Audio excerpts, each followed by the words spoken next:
नमस्कार, मैं सलोनी नांदे और आप देख रहे हैं केसरी उजाला न्यूज। संस्कृत सखी सभा नागपुर द्वारा आज धर्मपेट पब्लिक स्कूल में दोपहर 3 से 5 के बीच संस्कृत के श्लोकों की अंताक्षरी की स्पर्धा आयोजित की गई थी। ये स्पर्धा कालिदास दिन के अवसर पर हुई।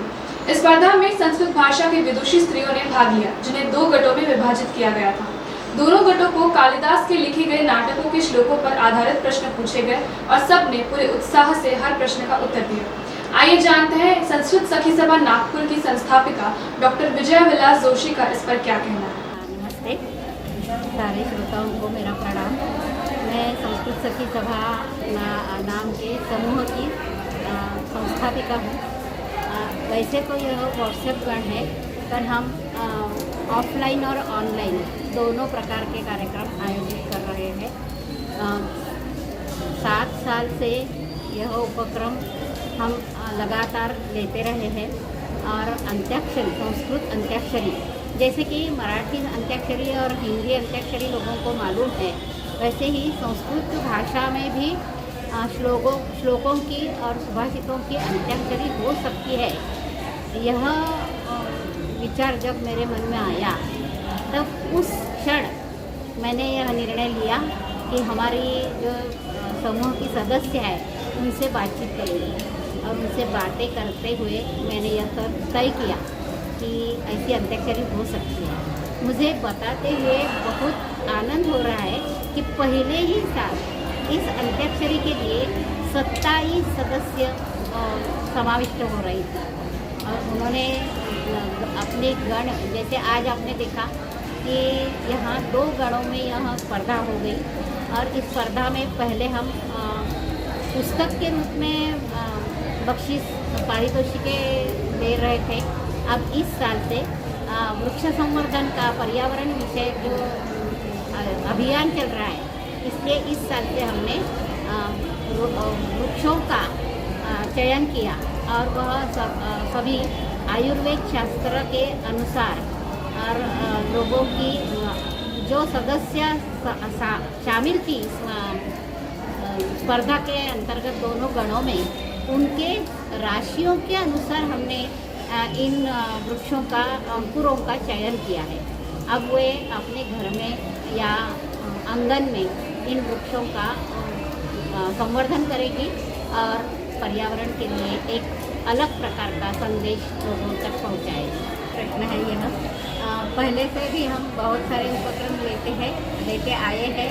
इसमें पुस्तक परिचय, पुस्तक पठन, मेघदूत संपूर्ण पठन, गंगा लहरी स्तोत्र का पठन, गंगा दशहरा के दिनों में गंगा के ऊपर व्याख्यानमाला, और केवल गंगा इस विषय पर नहीं, तो इस साल तो हमने वैशाख मास से लेकर, वैशाख मास यह ज्ञान मास कहा जाता है, तो वैशाख मास से लेकर चैत्र मास तक पूरे साल भर 50 व्याख्यानों का आयोजन किया था।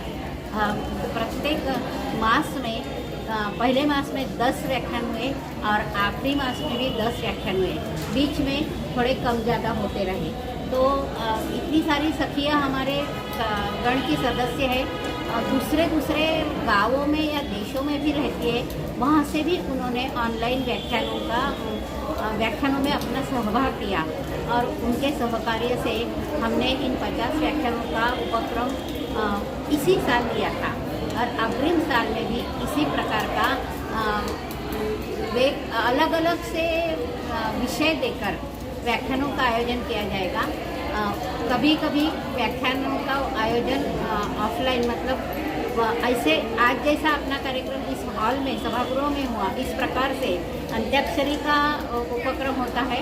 हर साल अलग अलग मोहल्ले में हम लोग जाते हैं और संस्कृत सखी सभा का प्रचार और संस्कृत का प्रचार इस उपक्रम के द्वारा करते हैं।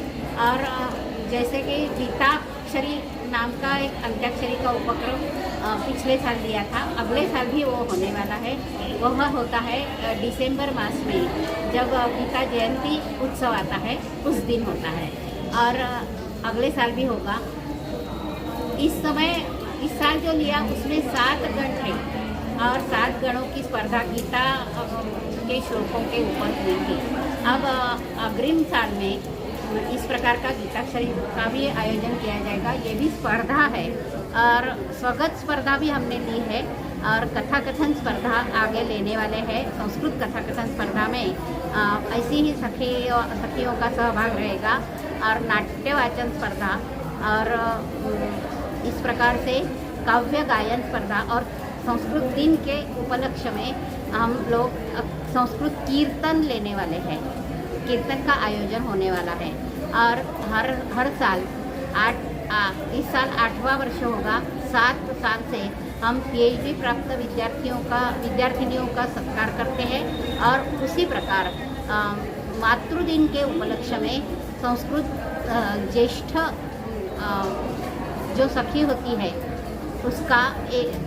उसके घर जाकर सम्मान किया जाता है और इस प्रकार से अलग अलग उपक्रम और कार्यक्रम हमेशा होते रहते हैं।